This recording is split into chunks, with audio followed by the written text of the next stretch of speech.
Everybody has seen it in their trading. You go through these cycles where everything seems to come together and then it falls apart. And you go, how did that happen? What could have possibly have caused it?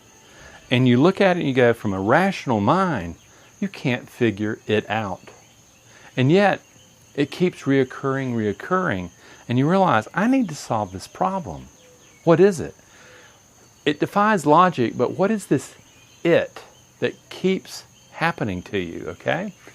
What we want to do is start looking at self-limiting patterns. Self-limiting patterns as they manifest in your trading. Ultimately, what happens is you end up starting with formation. A pattern starts as a way the brain operates with its environment. It first starts by saying, okay, I've got a solution, it works, I get a little dopamine squirt that habituates the pattern. And then it starts becoming automatic. It starts becoming so familiar it drops out of sight. And suddenly, what you have is a repeating pattern that simply seems to have a life of its own. How does it happen? Basically, what I want to talk about is adaptation, brain, emotion, and mind. And the brain's need to create a story, something called personal narrative. Remember when that brain is going, something, I'm engaging uncertainty, I feel uncertainty, that leads to vulnerability. Vulnerability leads to, if you don't watch out, to a fight-flight response, okay? And that's when you start going, something, I'm doing really well, I'm hitting this stuff, and I'm feeling good. And you go, wow, I should feel good, I'm doing really well. The truth is, no, you shouldn't. In trading, that feeling good, look at me, I've got it together. That's euphoria, that's dopamine. And what it's doing is it's creating a mind that says, oh, the good times are going to roll on together. It's just going to roll on forever. And you start not following your rules. You start letting down your guard, and suddenly that great run you had falls apart. And then it becomes pattern. Particularly if you've come to a moment where in your heart of hearts, in your brain of brain, in your belief of beliefs, you really don't believe that you deserve to be earning that kind of money, or what am I going to do with that kind of money? And you just go, wow, I'm not prepared for that. This is when you begin to see that, something, beliefs are powerful. Beliefs are so powerful.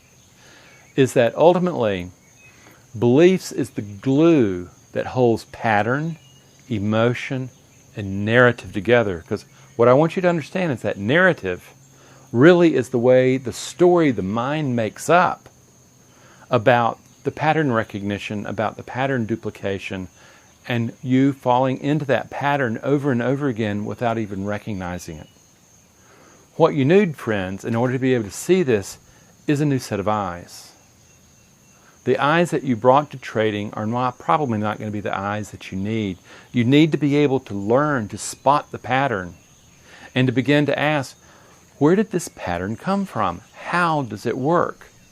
And when you get there, you start looking at it and go, there's the narrative, and that narrative is basically, it becomes a predictor of what you're going to do. Okay? I'll give you an example. A guy does very well. He earns a funded account, and he does well the first part of it, okay? And he goes in and he makes money. He's making more money. He starts feeling really good. And then it falls apart, okay? Suddenly that pattern, oh my God, I'm making money, I'm going to fall apart, happens. It's wired in, and now he's done it 4 or 5 times. Do you see the problem with narrative, with pattern, with emotion, and this whole notion of how in the world belief gets involved? Okay? What we want to learn to do is to be able to step back, learn to observe that, and what we really need to do is at the moment of emotion, like in the case I was just talking about, the guy started getting euphoric, he started feeling good, he started getting overconfident. Those are the things. He needs to be able to observe that and say, you know something, I need to reorganize the mind that trades into that moment. I need to make sure that the mind stays in one particular zone, this intentional mind, rather than allowing it to wander, okay, wherever it wants to go. That is danger in trading. So ultimately what we want to look at is these beliefs. What beliefs are you actually bringing to your trading, that you're projecting onto the markets? Because ultimately, you have never seen the markets, okay?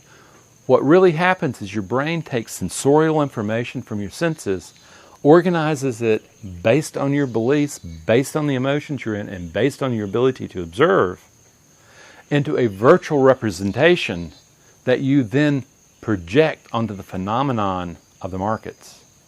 That's what's happening, friends. Unfortunately, it's happening with you being unconscious of it. What I'm saying is to move to that next level of where you see the pattern, you can diagnose it and you can begin to understand, oh, this is the pattern formation. Ah, this is the beliefs behind that. These are the emotions that appear that drive me. Remember that euphoria with the guy that I was talking about. And all of a sudden you see, wow, this is what my brain does? Yes, this is the brain on trading. This is the brain that's already created patterns that keeps it safe, keeps everything copacetic. And suddenly things change. New emotions appear and they get wired in, and before you know it, that euphoria is kicked in.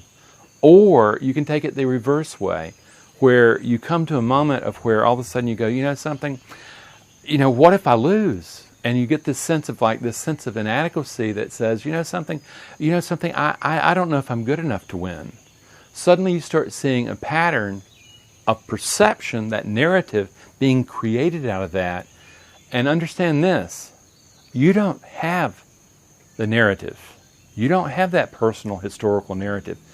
It has you.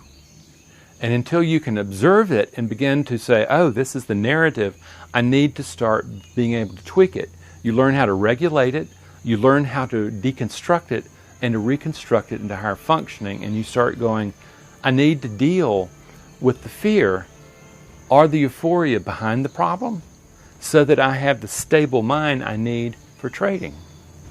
When you do that, you discover that we can easily go in and reorganize the very mind that trades. That's the power, friends. That's what's possible for everyone. And what I want you to do is I invite you to our website to be able to check out a lot more information there. It gets much deeper into this.